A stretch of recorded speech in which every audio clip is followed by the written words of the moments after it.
So we're checking out this Sport Chief RT, it's 2025. This bike, factory from Indian, comes with some really great features. Saddlebags, you got the addition of those. Stock from factory is gonna come with Brembo calipers. And also they have the addition of these Fox piggyback shocks. So super cool to see a brand like Fox coming OEM from Indian. You do have an audio system. We went ahead and kind of put our spin on it as far as adding better ergonomics to this bike, so it feels more comfortable for the rider, as well as being able just to have way better handling on the road when you're riding it. We went ahead and put our Chief 8-inch kickback riser on it, as well as our Chief gauge bezel, and we chose to do a top gauge mount on this. Keep it that more stock look and feel.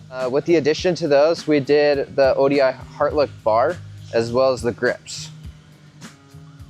And then when it comes to the feet, we also added the Apex pegs from us. We did it in the Pilot and Passenger. Make sure you have a matching set. These things have a little bit of adjustment to them, as well as it gives it good styling. You got a lot better grip on the pegs. So as far as what this bike needed to have from factory was just kind of an ergonomic change. What I noticed sitting on this bike was there was kind of a reaching feeling. And so we brought these bars up and back towards the rider, so it's more comfortable. And you're able to have kind of a more control on this bike, doing turns, whether they be on the freeway or slow turns in like a parking lot. This bike feels way more manageable and I'm able to maneuver it better.